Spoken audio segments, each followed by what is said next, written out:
Hey everyone, I hope you're doing well and are having a flare-free day. Last week, endometriosis received federal funding from the government of Canada at the tune of $1.6 million. To say that out loud is just crazy bananas to me. Living with endometriosis myself, you never think that the day will come where the government of your country finally sees your chronic illness as deserving of federal funding to provide awareness and educational tools towards. So I'm just so incredibly excited to just share this news with you. The funding is coming from Health Canada and it's going towards two so deserving organizations that work together to put a proposal forward to receive this funding. The Endometriosis Network of Canada is one of those organizations receiving funding from the government, as well as the Society of Obstetricians and Gynaecologists Canada. These two organizations, the volunteers and the executive directors and CEO, have worked tirelessly to receive this funding. I want to do a huge shout out to all the volunteers and individuals that worked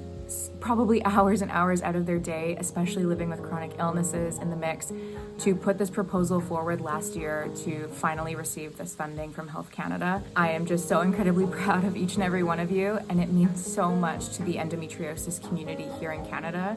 So if you're watching and part of that team that put that proposal together, know that it just means so much. So thank you. Out of that $1.6 million, over $800,000 is being directed to the Endometriosis Network of Canada.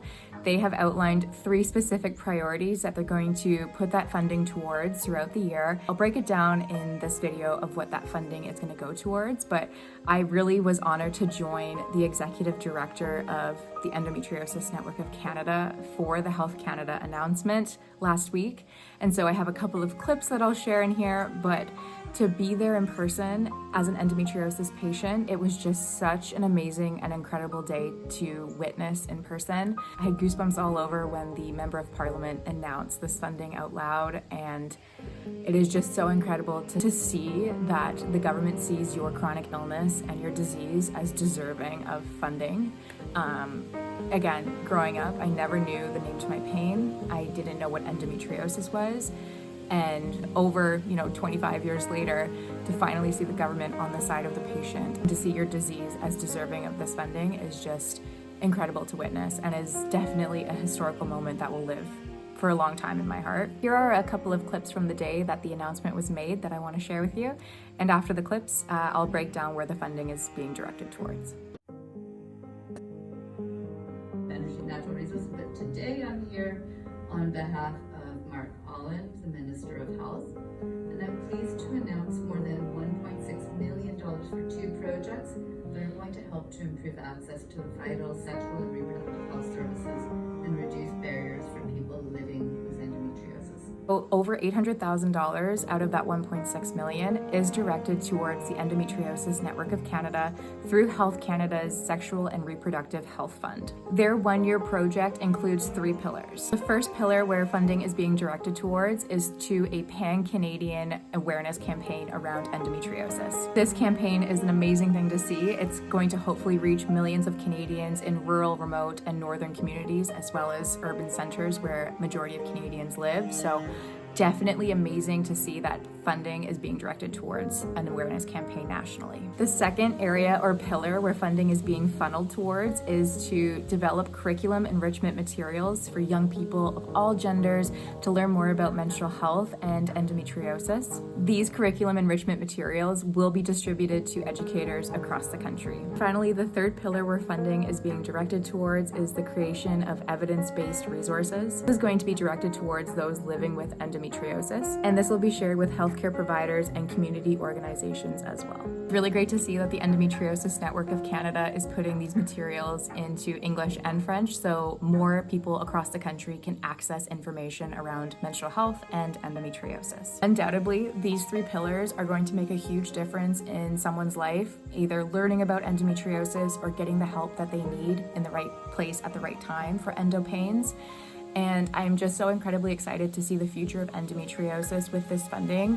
There's still so much more to do, and I could dive into it in another video, but for endo patients in Canada, I think that this is a light at the horizon of so many more opportunities with the government to gain awareness, to gain traction, especially for a national action plan on endometriosis, which I believe would help with resourcing, would help with national data, the list goes on. But that's a future topic that I'm sure we can talk about. But at the end of the day, I'm just so incredibly excited to see that this work is being put in place for such an amazing cause across the board of these 3 initiatives. The Endometriosis Network of Canada has outlined that their work for these 3 pillars will be guided by 10 endometriosis ambassadors across the country. Their role is to bring a voice to individuals impacted by endometriosis across the country, specifically those that have been disadvantaged throughout history, as well as to bring up any concerns put forth by the endometriosis community throughout the development of these 3 priorities. At the end of the day, I want to reiterate that $1.6 million has been dedicated by Health Canada to endometriosis here in the country.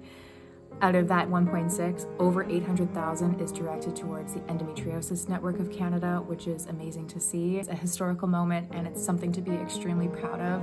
Again, yes, there are so many avenues to keep going and to raise awareness for other things related to endo, but to have the door open with the federal government is an amazing step in the right direction and an amazing partnership, I believe, to create valuable change for the community. If you live in Canada, there are so many ways to volunteer and advocate for endometriosis in your province and nationally. I volunteer my time with Endo Act, which is the political arm of the Endometriosis Network of Canada, and I'll post their information down below. They have so many tools and templates to write your member of parliament or to get involved politically. If that's something that interests you, I'll post it down below in the description box just for you to check out. I'd love to hear your thoughts on this funding in the comment box below, and feel free to comment anything else related to your country if you have national awareness campaigns or your government has provided funding for endo. I'd love to hear it in the comments down below. With that, I cannot wait to talk to you on the next one. Bye.